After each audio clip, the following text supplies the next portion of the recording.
আমি আসিফ হুজুরের মাহফিল হচ্ছে, আবার একই দিনে আজকে মাহফিল হচ্ছে আমাদের সকলের পরিচিত মিজানুর রহমান আজহারী হুজুরের।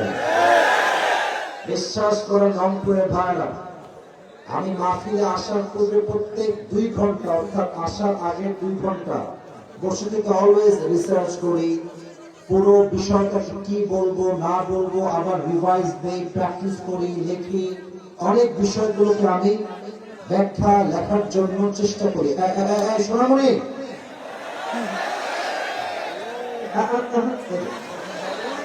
গানে একটু গানে যেতে হবে, আব্বাজান এই যে আব্বাজান যুবক ভাই গানে যান, ওদেরকে চাপ দিলে ওরা মরে যাবে, গানে যান গানে যান। তো আমি আজকে না এটা মজা করার জন্য বললাম, বাকি এখন মজার মোড়ে নয়, সিরিয়াস কিছু কথা বলতে চাই, দিল থেকে শুদ্ধ হবে, সাউন্ডটা পারফেক্ট আছে, আর একটু ক্লিয়ার করলে ভালো, অনেক ভালো সাউন্ড আপনার, 100-এ 98 ভাগ আপনি পাস, একটু ক্লিয়ার করে বেস করান, আমার কথা একটু অস্পষ্ট হচ্ছে। আমার প্রিয় রংপুরের ভাইরা, মাহফিলে আসার আগে 2 ঘন্টা আমি পুরোটাই স্টাডি করা ট্রাই করি। বাকি আজকে আজহারী সাহেব এসেছে, কলিজায় এতটা ঠান্ডা শান্তি অনুভূতি হচ্ছিল আমার, আমি পুরোটা সময়টাই তার লাইভ দেখছিলাম, মাহফিলের দৃশ্য দেখছিলাম। আমি আজকে এই দৃশ্য দেখে বুঝে গেছি বাংলাদেশের মানুষ কলিজার থেকে ইসলামকে ভালোবাসে, ঠিক না? আমি কিছু কথা বলতে চাই, আমি আগেই বলছি একটা কথা, আমি কোন দলের লোক নই, আমার প্রথম পরিচয় আমি খ্রিস্টান নই, আমি হিন্দু নই, বৌদ্ধ নই, আমার প্রথম পরিচয় আমি মুসলমান ঘরের সন্তান, ঠিক আছে কিনা বলেন? অনেকে আমরা আমাদের পরিচয় দিই যে আমি কওমির ছেলে, আলিয়ার ছেলে, হেফাজতের ছেলে, চরমনায়ের ছেলে, ঠিক আছে, এটা ভুল কিছু নয়, বাট আপনার প্রথম পরিচয় আলিয়া নয়, প্রথম পরিচয় কওমিয়া নয়, আপনার প্রথম পরিচয় হেফাজত নয়, আপনার প্রথম পরিচয় জামাত নয়, আপনার প্রথম পরিচয় আপনি মুসলমান ঘরের সন্তান। আমি আজকে প্রাউডলি বলছি, রংপুরের মাটি হচ্ছে সেই মাটি যে মাটির থেকে এই দেশের স্বাধীনতার দ্বিতীয় সূচনা শুরু হয়েছিল। এই রংপুরের নাম আজ শুধুমাত্র বাংলাদেশেই সীমাবদ্ধ নয়, এই রংপুরের নাম পুরো বিশ্বের প্রত্যেকটা দ্বার প্রান্তে পৌঁছে গিয়েছে। আমাদের কলিজার টুকরা ভাই শহীদ আবু সাঈদ তার বুকের তাজা রক্ত দিয়ে দেশটাকে স্বাধীন করেছে, এবং সে এটা প্রমাণ করে দিয়েছে আমরা রংপুরের সন্তান, কাপুরুষের সন্তান নই, আমরা সবাই বীরপুরুষের সন্তান। আর আমি স্পষ্ট ভাষায় বলতে চাই, যেহেতু দেশের দ্বিতীয় স্বাধীনতার সূচনার ইতিহাস শুরু হয়েছে রংপুরের মাটির থেকে, অতএব আগামীতে যখন ইসলামের পতাকা, ইসলামী রাষ্ট্র, আল্লাহর জমিনে আল্লাহর দ্বীন কায়েম হবে, এই রংপুরের জমিন থেকে ইসলামী রাষ্ট্রের ঘোষণা হবে। যুবক ভাইরা, আল্লাহ এই রংপুরের মানুষকে কবুল করেনি, সকলে পড়েন আমিন। আজহারী সাহেব যে আবার ফিরে এসেছে দীর্ঘ 5 বছর পরে, আমরা সবাই বলেন তো দিল থেকে খুশি লাগা যায়। আমি প্রাউডলি অলওয়েজ বলি যে Mizanur Rahman is not a Mizanur Rahman Azhari.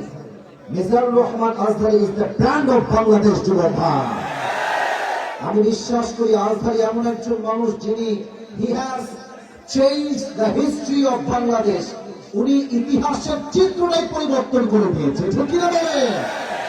আমরা আগে মনে করতাম যে খেলোয়াড় হলেই শুধু সেলিব্রিটি হওয়া যায়, আমরা ভাবতাম নায়ক হলেই সেলিব্রিটি হওয়া যায়, আমরা ভাবতাম গায়ক হলেই সেলিব্রিটি হওয়া যায়, বাট আজহারী সাহেব প্রমাণ করেছেন নায়ক হয়ে শুধু নয়, গায়ক হয়ে নয়, খেলোয়াড় হয়ে নয়, একজন ইসলামিক লেকচারার হয়েও পুরো বিশ্বে সেলিব্রিটি হওয়া যায়। যুবক ভাইরা, ঠিক কিনা বলেন?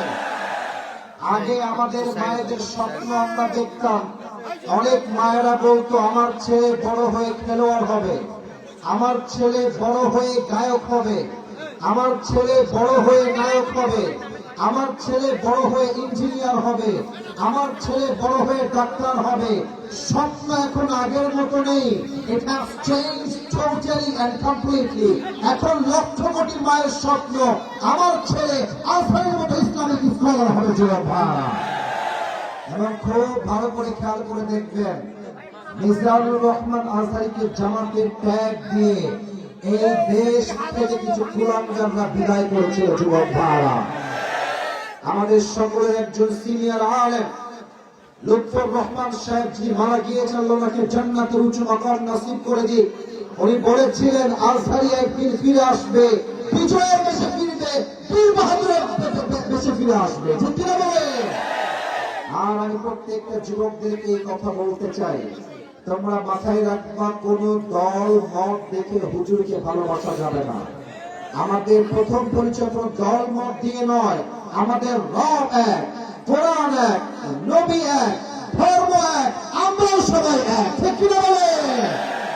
আমাদের পাশের দেশ ভারত বলতে আমি খুব লজ্জা পাচ্ছি, আমার রংপুরের ভাইরা, যদিও তারা আমাদের প্রতিবেশী, তবে আমি স্পষ্ট ভাষায় বলছি, এই দেশের সবচেয়ে বড় শত্রু দেশের নাম হচ্ছে ভারত। রংপুরের ভাইরা, আজহারী সাহেব বলেছেন আজকের মাহফিলে ভারতদেরকে উদ্দেশ্য করে যে তোমরা নিজের চরকায় তেল দাও, আমাদের দেশ নিয়ে তোমাদেরকে ভাবতে হবে না। আর আমাদের দেশ নিয়ে ভারতরা একটা মিথ্যা নিউজ ছড়াচ্ছে যে আমরা নাকি সাম্প্রদায়িক দাঙ্গা লাগাচ্ছি, আমরা নাকি দেশটাকে অস্থিতিশীল করতে চাচ্ছি। আর আমি স্পষ্ট ভাষায় বলছি, পুরো বিশ্বে যত মিডিয়া মিথ্যা নিউজ প্রচার করে তার মাঝে ভারত হচ্ছে টপ লেভেলের 1 নম্বরে আছে। ভারতের যেই সাংবাদিকগুলো নিউজ প্রেজেন্ট করে, এদেরকে দেখে আমার নিউজ প্রেজেন্টার মনে হয় না, বেশিরভাগ দেখে মনে হয় হকাররা নিউজ প্রেজেন্ট করছে। যুবক ভাই, আর একটা আছে দেখবা, বাংলাদেশ আর থাকবে না। এইটাকে আমার দেখে মনে হয় যে এই বেটা গুলিস্তানে আন্ডারপ্যান্ট বিক্রি করলে বেশি মানাতো। যুবক ভাই, আজহারী সাহেব স্পষ্ট ভাষায় বলেছেন, বন্ধুত্ব দেখাইলে বন্ধুত্ব পাওয়া, যদি যে বন্ধুত্ব দেখানোর যোগ্যতা রাখে না, সে ভালোবাসা পাওয়ার যোগ্যতা রাখে না। ঠিক কিনা বলে? অতএব আমিও আজহারী সাহেবের সঙ্গে তাল নিয়ে একটা কথা বলতে চাই, আমরা কোনো দাঙ্গা চাই না, মারামারি চাই না, বিদ্বেষ চাই না, সাম্প্রদায়িক সম্প্রীতি নষ্ট করতে চাই না। আমাদের কথা একটা, আমাদের সঙ্গে ভালো থাকবা, ভালো আমরা থাকবো, আমাদের সঙ্গে খেলবা, আমরাও তোমাদের সঙ্গে খেলবো। তবে মাথায় রেখো, এই খেলা কোনো সাধারণ খেলা নয়, এটার নাম হচ্ছে গজওয়ায়ে হিন্দ। আল্লাহর হাবিব বলেছেন হিন্দুস্তানের সঙ্গে মুসলমানদের একটা যুদ্ধ হবে, এটার নাম হবে গজওয়ায়ে হিন্দ।